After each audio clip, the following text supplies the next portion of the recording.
Hey guys, it's Greg. Welcome back to Supposedly Fun. Today I wanted to talk to you about snow days. We all know snow days are great times to hang out and eat some comforting food and sleep in, and most importantly, snuggle up under a warm blanket with a good book. So if you're looking for a good book to pair with your snow day, I have a couple of recommendations. It's really cold here. It's been snowing nonstop through the weekend, so I'm in the perfect area for it. Now, the first books I want to talk about are some longer books because if you have a lot of time on your hands, might as well start a project book, right? If you're so inclined, here are three long books. The first one is Ken Follett's The Pillars of the Earth. I fully admit the length of this book is what has kept me from reading it for so long. It is nearly 1,000 pages, but really I shouldn't be letting that stop me because I've heard a lot of really wonderful things about this book. And one of the things that I've heard about this book is that it's full of intrigue and action and revenge and betrayal set in 12th century England, centered around the building of a Gothic cathedral. So, there is The Pillars of the Earth. If that's not your thing, consider The Accursed by Joyce Carol Oates. This is another book from my TBR pile. It is about 700 pages long, but it is a gothic tale of psychological horror. It's supposed to be a great page turner. I have read other books by Joyce Carol Oates that I really like. It's on my TBR. I would really like to get to it if you are so inclined. The end papers on this are gorgeous as well. It's not a good reason to read a book, but it certainly helps if you're somebody like me. The longest book I'm going to recommend is Jonathan Strange and Mr. Norrell by Susanna Clarke. So, among these you have a historical epic, a kind of suspenseful thriller, and this is kind of a sci-fi fantasy epic. It is over 1,000 pages. It's a story set in an England where magic is real and very dangerous, and the two title characters are magicians with a different opinion about the use of dark magic. And as an added bonus, this book has footnotes. I love novels with footnotes. So if you're like me, this will be a good book for you. Susanna Clarke also has a collection of short stories set in the same world as this book called The Ladies of Grace Adieu. That is very good as well. She's a very good world builder, so check that one out. All right, if suspenseful stories are more your thing, you want something you can cuddle up with and get a little bit scared, got some recommendations for you. The first one is Laird Hunt's In the House in the Dark of the Woods. This is a short book that packs a powerful punch. Set in colonial New England, it's about a woman who goes out to pick berries and gets lost. And of course, she ends up in the titular House in the Dark of the Woods. I can't really say much more about the plot without giving things away. It's a very quick read. It's entertaining. It's a little chilling. I recommend it. Check it out. Now, there are two books by Leila Slimani that fit the bill.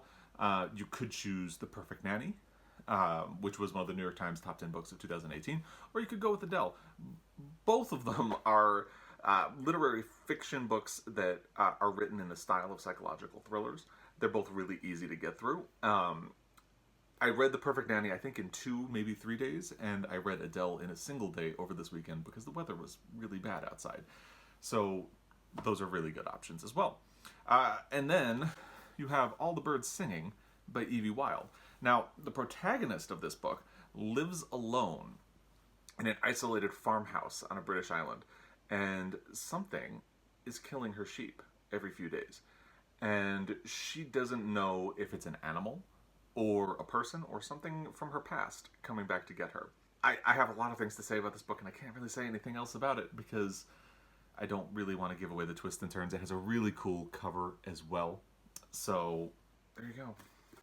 If none of those sound appealing to you, good news. The fiction world has some short readings or entertaining readings that would be perfect for a snow day as well. First, there's Department of Speculation, which is Jenny Offel's very short. It is 179 pages, I believe. Yes, it is. Oh, it's even shorter. It's 160 pages. So it's very short. This was also one of the New York Times top 10 books the year it came out. It's a novella about marriage and trust and intimacy. The story is a wife who is examining her marriage and all the ups and downs that they have been through. It almost feels like a psychological thriller in the urgency it has. Nothing in the context of a thriller happens, but that's kind of the approach she uses, like similar to Leila Slimani. I guess it's easy to see why the New York Times picked both of these books. The Department of Speculation refers to love letters that she and her husband used to write to each other. They would address them to the Department of Speculation. So that is a great book. Consider it. Then you have David Levithan's The Lover's Dictionary. Now this is the story of a relationship told in entries of a dictionary. So for each letter, you have letters like this page has elliptical and encroach. So each letter of the alphabet tells part of the story of this relationship. And I love the execution of this book. It's very clever. It's actually a sweet story. So check that one out.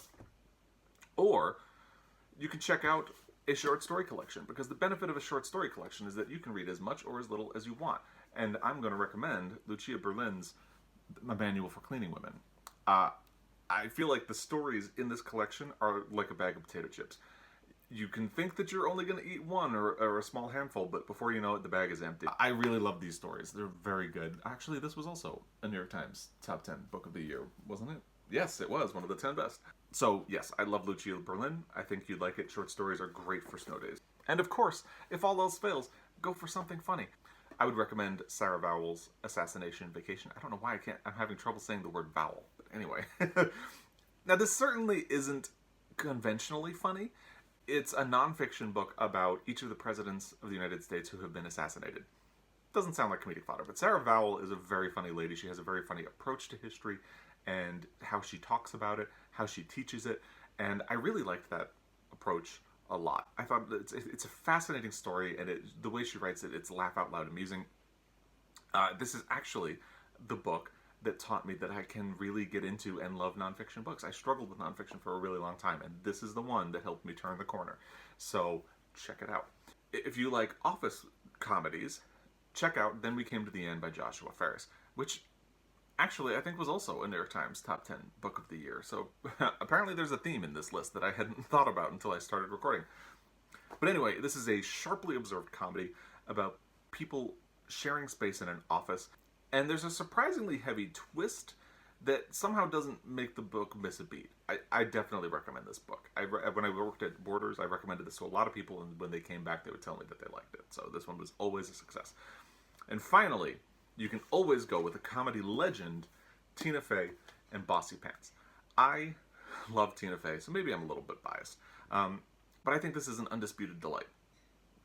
And I could read her words all the time. I actually have a signed copy of this book because I went to the launch party the day it was published at Barnes & Noble in Union Square in New York City. And I just love Tina Fey. She tells some really funny stories about growing up and getting into her career. There's interesting feminist angles because, of course, she is a woman in comedy, which is a field that has traditionally been dominated by men. So it's not just a funny book, it's also an interesting book. I recommend it. Check it out. So with that in mind, here are some great books that you could read on your snow day. Which one are you going to pick? How are you going to enjoy your snow day? Are you staying warm? I hope so. And if you have any other recommendations or books that you'd like to add to this list, drop a comment in. I'll be back again. Until next time, happy reading. And thank you again for watching this video. If you liked what you saw, please consider subscribing. Thanks.